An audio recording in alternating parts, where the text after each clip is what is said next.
Ayatollah Khamenei tweeted almost every day, "Death to Israel."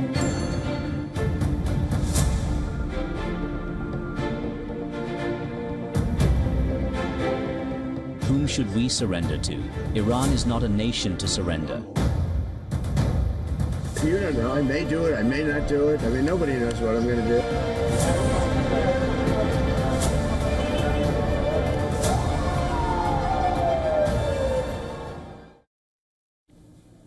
Now, Donald Trump will decide on whether the United States will join the Iran-Israel conflict in the next 2 weeks.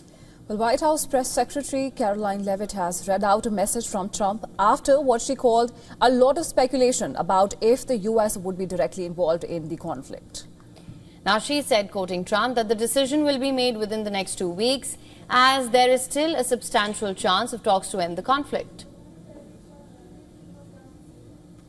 Regarding the ongoing situation in Iran, I know there has been a lot of speculation amongst all of you in the media regarding the president's decision-making and whether or not the United States will be directly involved. In light of that news, I have a message directly from the president, and I quote, "Based on the fact that there's a substantial chance of negotiations that may or may not take place with Iran in the near future, I will make my decision whether or not to go within the next 2 weeks." A senior intelligence source and a Defense Department official cited by CBS said the U.S. president has approved attack plans on Iran but has not made a final decision on whether to strike the country and formally join Israel's air campaign. Now, this report said that Trump has been briefed on both the risks and the benefits of bombing Iran's Fordo nuclear facility. And he believes that he doesn't have much choice. Finishing the job means destroying Fordo, he said. Fordo is the heart of the Iranian nuclear program, built deep inside a mountain and protected by strong air defenses. It houses uranium enriched up to 60%, just below the level needed to make a nuclear bomb. Now, The Guardian on Wednesday claimed that the U.S. military has reservations regarding the success of using a bunker-buster bomb to eliminate Fordo. Now, two defense officials were reportedly briefed that only a tactical nuclear weapon could reach the facility. However, it was reported that Trump is not considering using a tactical nuke. However, on Thursday, Fox News senior White House correspondent Joachim Heinrich reported that he was told otherwise. He said top officials told him that none of the options are off the table, and the U.S. military is very confident that bunker busters could get the job done at Fordo.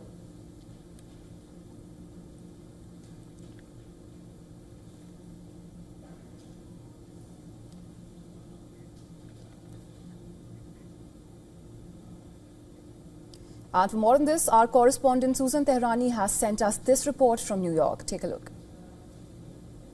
As tensions in the Middle East climb, the White House is walking a tightrope between pressure and restraint.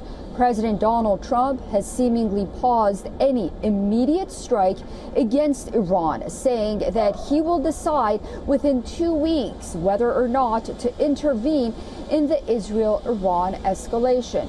That would be until about July 3rd. He emphasized diplomacy, notably the upcoming talks in Europe, while also maintaining that military options are open, reaffirming that a nuclear-capable Iran is unacceptable. White House Press Secretary Caroline Leavitt echoed those comments, saying that President Trump prefers diplomacy, but also insists that Iran must end uranium enrichment. Any future deals, she stressed, must eliminate enrichment entirely. So for now, Washington is holding back. But Trump's demand for unconditional surrender from Tehran signals that this pause may be short-lived. Meanwhile, the United Nations Security Council is expected to hold an emergency meeting on Friday regarding the Israel-Iran conflict here in New York. Susan Tehrani reporting from New York for WION World is One.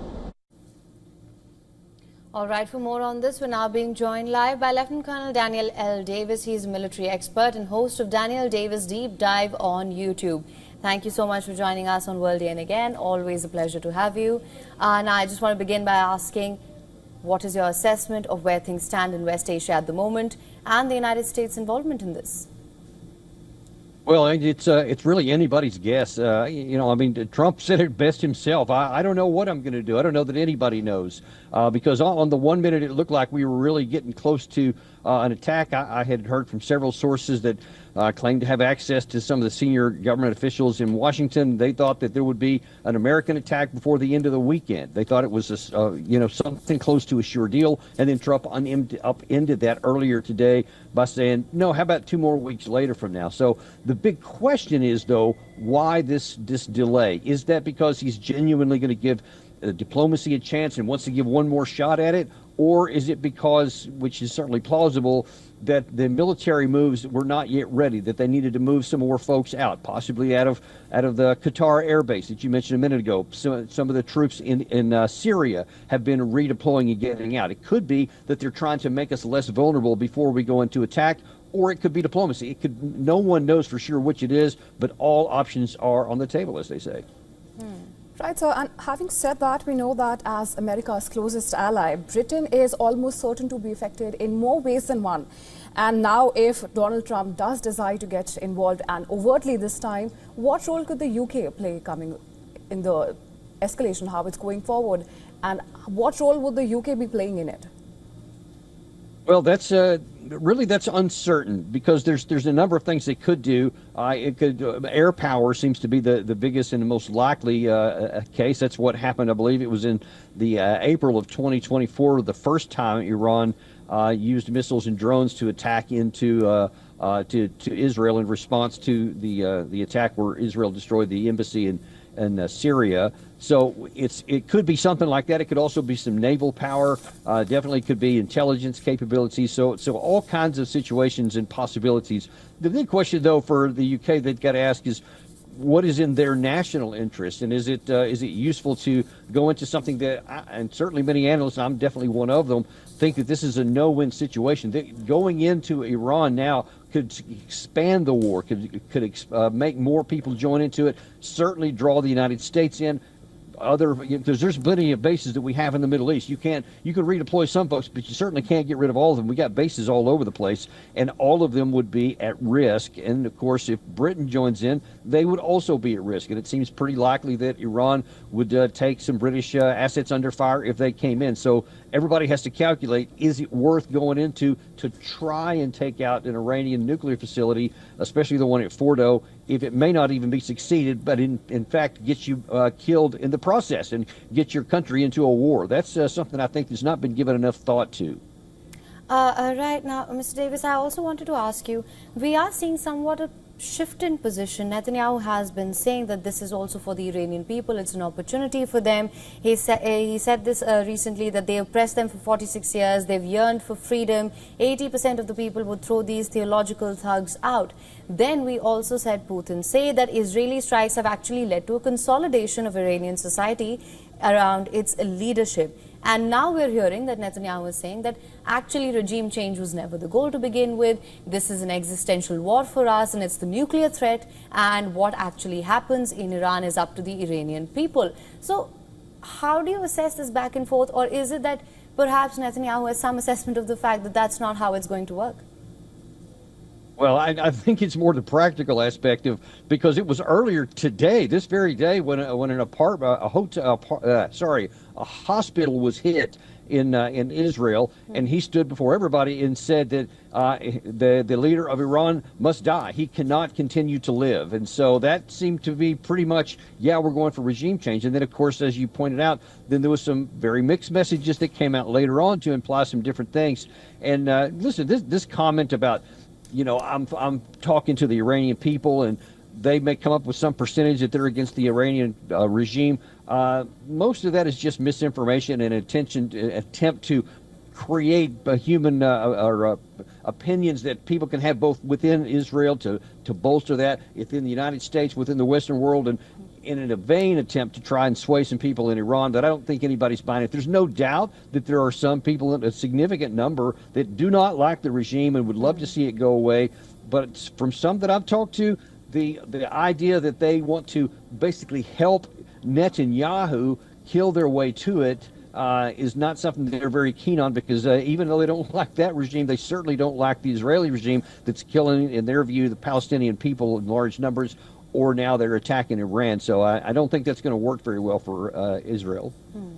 Right, so, and Prime Minister Netanyahu has time and again and unequivocally said that the civilians will be held accountable for the actions of the government.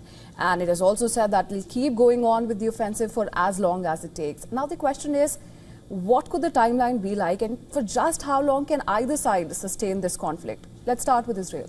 That's actually the great question, is how long can either one of them maintain this? And Israel is definitely not in a position to where it can just indefinitely go on, because, number one, it itself is very much limited on its own industrial capacity, its ability to create especially these high-tech interceptor missiles, the offensive missiles that go both from aircraft and from launchers. They're very limited in that. So there's already, in the Wall Street Journal yesterday was a report that Israel's already running low of interceptor missiles. The question is, how is Iran doing? How many long-range missiles do they have?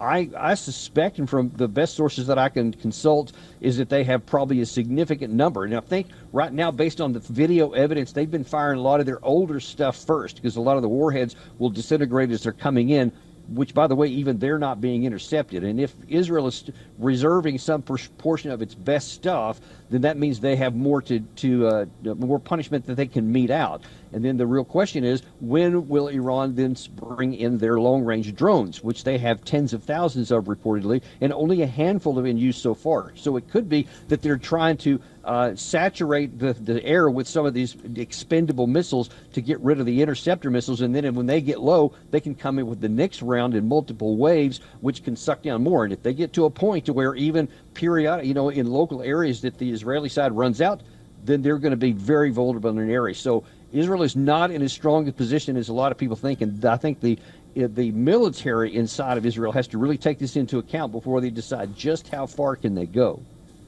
Right, so, and then of course coming to Iran, and we know that it's hard to say for sure at this point, but what do you think is the strategy here, like with Israel and now with US just 2 weeks away from joining in? Do you think the US is just letting Israel batter Iran out to the point where it could be strong-armed into coming back to the negotiating table, but for a US brokered peace this time and on US's terms? Does that seem to be the strategy at play here?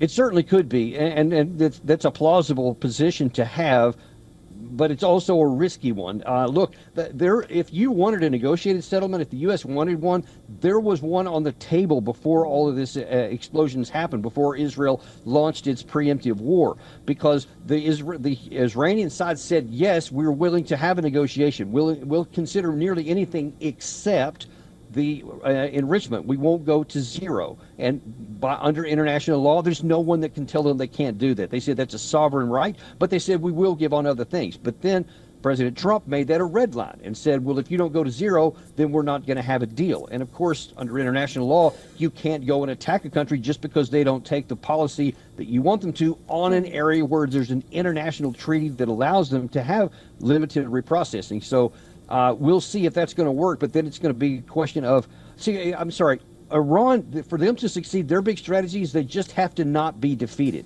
Whereas Israel has to have either a regime change or they have to knock out their nuclear facilities. If they don't do either of those, then it's a strategic loss for Israel, whereas Iran has to just hang on. So the standard for Iran to succeed is lower than the one that Israel has now set for itself. Mr. Davis, I'm glad you mentioned that, because it actually now brings into question Israel's strategic objectives, or whether or not it's been able to achieve it, or whether or not it can achieve it at all. We were speaking to Professor James A. Russell earlier as well, who said that you cannot simply bomb Iran's nuclear program out of existence. And we do know, you're absolutely right, that there were negotiations on the table. They were having discussions. They might have been at an impasse, but Iran did make it clear that when it comes to the nuclear program, completely dismantling it, that would be a red line for them. Then we see Operation Rising Lion being launched. And if we were to talk about Netanyahu's comments about Iran being very close to having a nuclear warhead, these are comments we've been hearing perhaps every year since 1996, and this really brings into question whether the red line defense model or the preemptive strikes defense model, that is something that we're seeing a complete breakdown of in West Asia. Yeah, and listen, that's a great point you bring up. How can we all forget those many times when Netanyahu was at the UN Security Council General Assembly and he holds up that big picture of a bomb and said that, they're right up into the neck, they're almost going to get there, they're weeks away, and yet the weeks pass, the years pass, and they don't get one. And then now here again, after launching this and saying that we had to act now, he still says, well, it could have been a year or even more, but he said that's beside the point. No, that's not beside the point. That is the point. You say you don't want them to have a nuclear weapon, and yet they didn't have one by all accounts. They didn't have one. And so now then you have to get to what was really the objective. And that's why I say the evidence seems more likely that Israel wanted to have a regime change than they did actually to prevent a nuclear weapons breakout, which even the U.S. intelligence said was not on the table just as recently as March. That's very interesting because, of course, if the regime change was the goal, which it did appear to be for a long time until this latest statement came out, the next obvious question would have been, of course, what's the plan for the day after? And from the experts that we have spoken to about this as well, they didn't seem to have an answer for everyone that I asked as well. They said that, that's up to the Iranian people, and that's pretty much echoed in Netanyahu's recent statement as well. So that what you're saying does make sense there. Lieutenant Colonel Davis, thank you so much for joining us on World DNA. As you know, it's always a pleasure to have you on with us. Thank you so much. Thank you very much.